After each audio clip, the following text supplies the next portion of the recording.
on over B. 3, 2, 1, action. Greetings fellow Decepticons, Sound Blaster 1987 here with my review of Lightning Collection Wave 1 S.P.D Shadow Ranger. For those who don't know, the Shadow Ranger was the 6th and mentor ranger of the Power Rangers Space Patrol Delta series, which was the adaptation of Bandai Japan's Tokusou Sentai Dekaranger, in which the costume was the same, but the civilian design was drastically changed to be more extraterrestrial-like from Japan to America. So, as you can see here, Commander Cruger is in his pose from just after his first ever transformation in the episode Shadow Part 2, with his fight with General Bernard to reclaim his fellow S.P.D operative Dr. Cat Manx from the evil General Bernard, who had captured her earlier on in the episode. By just getting back into his more neutral stance here.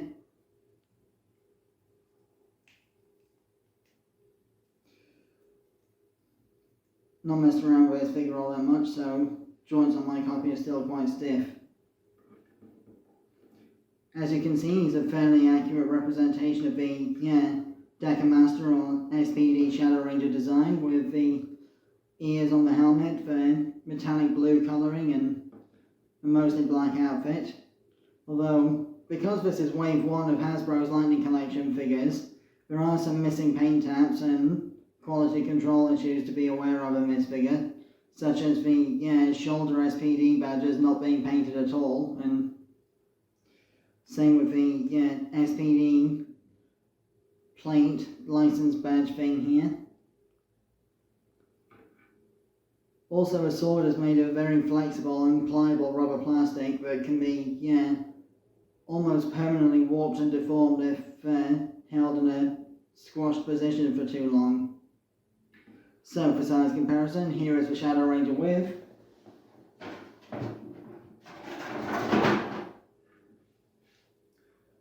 Beast Morphers Cybervillain Blaze, who is currently the only other Ranger mold Lightning Collection figure I own. Stay tuned for future reviews. Link in the description to the review of the Blaze figure.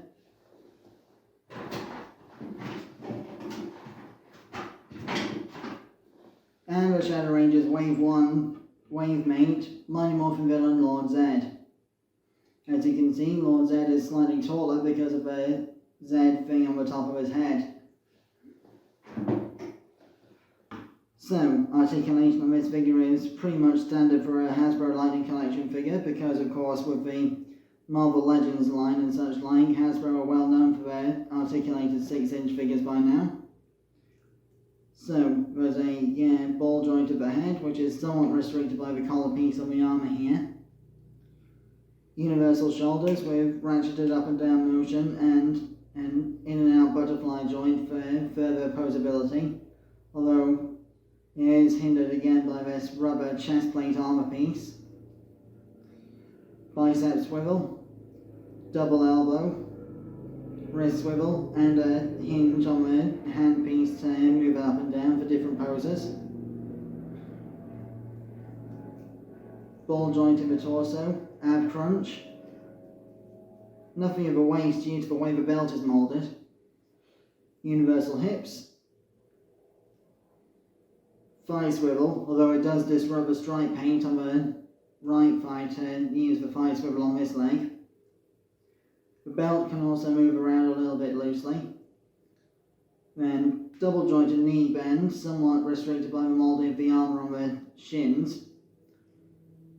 And pivots, hinges and swivels on the ankles. No toe tilt because this is not an SH Figure Arts figure, so you'll have to watch one of my Figure Arts Kamen Rider reviews to see a figure with a toe hinge. But, as I said, he can remove the sword from the sheath here and hold it in one of his hands, so just grab the wrist with one hand and the hand with the other and gently rotate it, slowly, gradually pulling it out of the joint, and then attach the new one like so. And now he can hold his sword for Shadow Saber.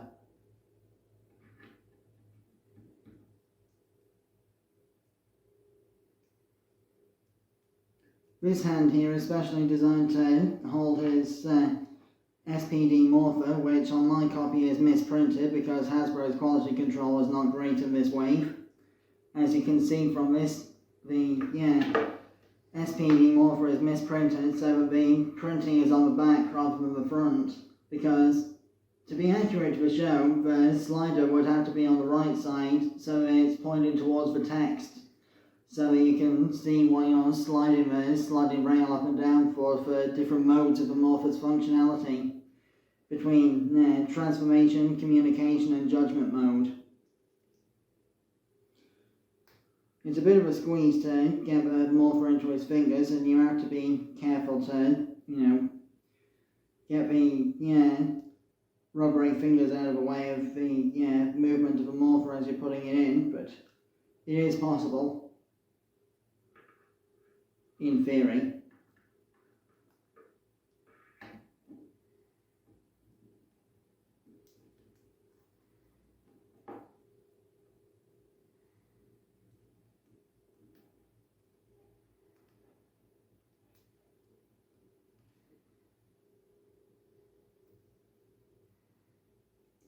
So, for additional accessories, there is a sort of watery looking energy blast thing that you can put around the sword to show it powering up as per the CGI sequences from the show.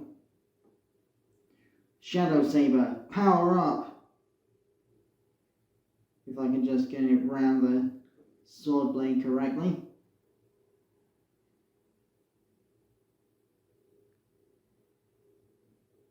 Like so.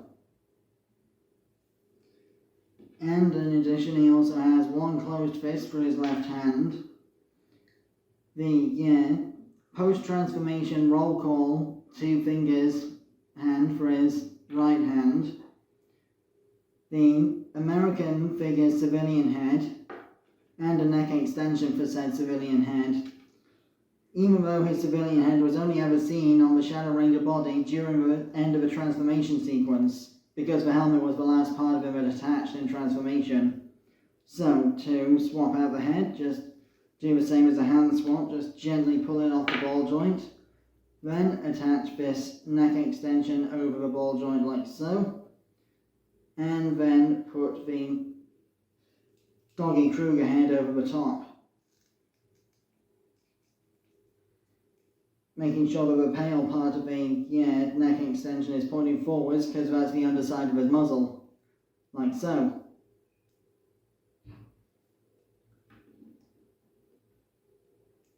Tolerances may vary on your figure depending on quality control of the batch you purchase from.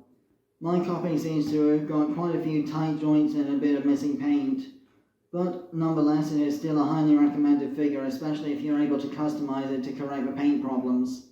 So, that has been my review of the S.P.D Shadow Ranger Lightning Collection figure. I have been Soundblaster1987. Join me next time when I'll be finally reviewing a figure that I've been teasing for quite a long time now with Titan's Return to Takara Legends Blur. Till then, till all are one, and may the power protect you, always.